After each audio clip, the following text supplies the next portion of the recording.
Kia ora and welcome to chapter 22 of the book, The Future of Learning. We're going to, in this chapter, look at curriculum and how we construct curriculum. Now, historically, curriculum was mostly about knowledge. It was about what the child needed to remember, because this, of course, was for an era where we couldn't carry around a phone in our pockets and just simply look up what we needed when we needed it. We didn't have a just-in-time device for knowledge. You could borrow 2 books from the library for 2 weeks, but you couldn't carry around all the books you needed, so you had to remember a lot.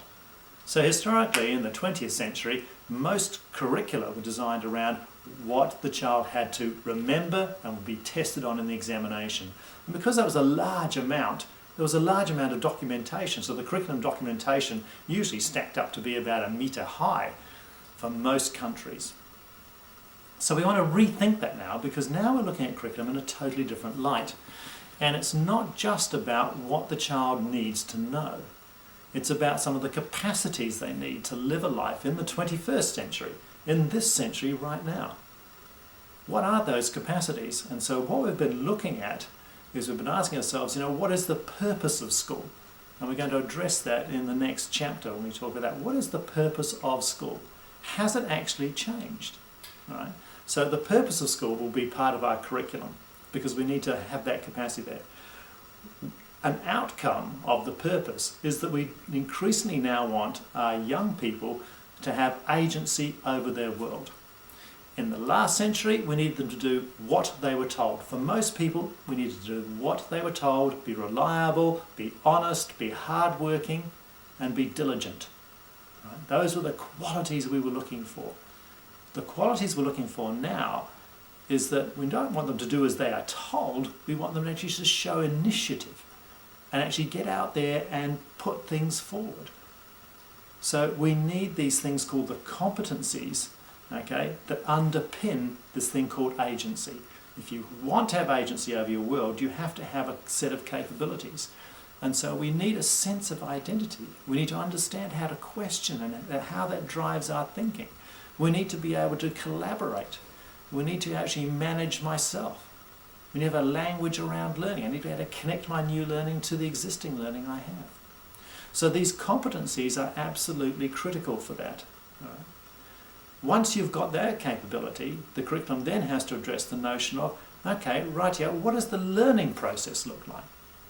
And this is what we discussed in the previous chapters, the development of the learning process over their time at school, increasing its sophistication as they're at school. So once you've got that embedded, then we can start looking at the role of technology in the learning environments that we're actually working within. And technology used to be the answer to everything a few years ago. We thought technology will change everything. Well, actually, it's changed some things. In particular, this technology here has allowed us to sort of find information at will, which is fantastic. But what it doesn't do, of course, is actually give you understanding. You've got to actually interrogate the knowledge we can find from this device in order to build that understanding. So we need to understand how to use the technology appropriately. It's not the answer to education. It is another tool we will use to garner knowledge, compare knowledge, to export knowledge out, to send it out to the world, to get feedback from that understanding that we're starting to create.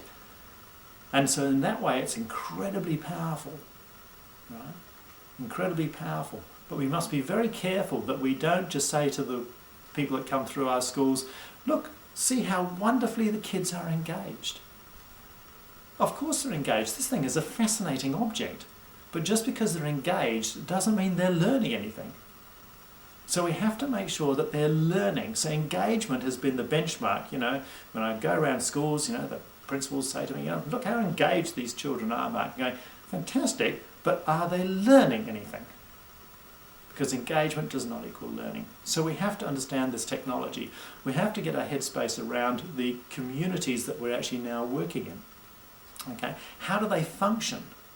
In the past, we wanted kids to actually sit in rows on their own, do as they were told, because that represented the workplaces they were going to go into in society. Now, of course, most of our workplaces are highly collaborative.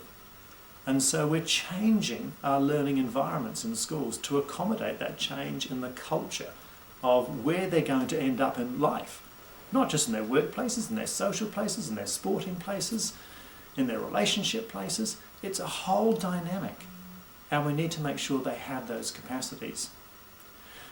From there, we need to ask ourselves, okay, what do we actually know about the learning that's going on in our classrooms? In other words, we've got to take that role of educator-learner. So we've got to start doing some action research in our classroom to make sure, does this work for our children? Because each group of children, culturally, intellectually, will be different. Right? So we have to make sure this works. And the only way to do that is to test it. So we need to start looking at, within our curriculum, encouraging this whole process of action learning. Then when we actually come to assess the learners themselves, we've got to ask ourselves, how do we do that in a formative way? In other words, how do we interrogate their learning to drive their learning forward? Not to give them necessarily a mark, but to actually give them the information they need to drive the learning deeper still. So that means us as educators have to be good questioners. We've got to ask those clever, rich, open, fertile, high-order thinking, Socratic questions to drive that learning deeper and deeper each time. And our sixth element of our curriculum now is around taking our curriculum and turning it into a conceptual document. In other words, what are the concepts we need to understand within the competencies, and what are the concepts we need to understand in the learning areas? Initially, for the next probably 5 to 10 years, we're going to be getting our headspaces around that, and we're going to retain probably our curriculum silos. Because if we try to do too much at once, we're probably going to overwhelm teachers. So we want to actually retain our curriculum areas, but those curriculum areas in life don't actually separate out into 7 silos. They're all integrated. So how do we then actually take a siloed curriculum and turn it into an integrated curriculum? That is another 10 years away, I'm guessing, for most countries. Some countries will experiment with that immediately, but most will leave it, I'm imagining. So what we've designed is a curriculum document that now is actually quite expansive. It includes all the things we've been talking about in this book, but also in the competency frameworks, which is a separate resource we've got, and also another resource around the 7 domains of learning, mapped.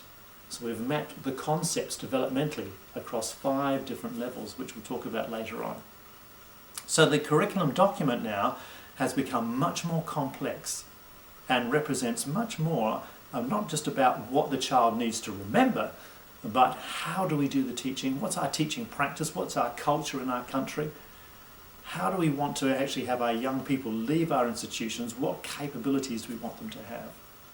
And we've identified those 6 domains, and those 6 domains, generally speaking, have 2 components. So the first domain is really about what is the purpose of school, okay, and what does learning look like, okay. So we want to apply the purpose and the learning. Then we want to look at the second one is agency and competency. In other words, the coupling between those two is quite obvious. To have agency, you need to be competent.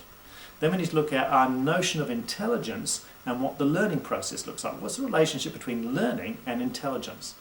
Because up to now, we've basically been saying that if you can't remember stuff very well, then you're not very intelligent. But we now know that not quite to be the barometer we want to use going forward in this century. Our fourth one is around the technology and the learning environments. Our fifth one is about formative assessment for the learners, and for us as educators, this whole process of action learning.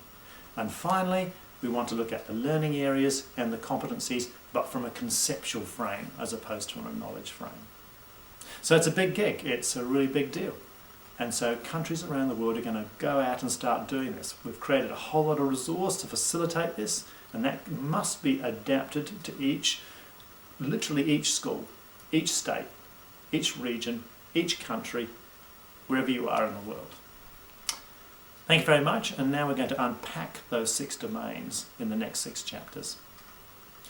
Enjoy reading the chapter, catch up, have a look at the questions, the reflective questions, and then we'll come back and look at the next chapter. Thanks very much.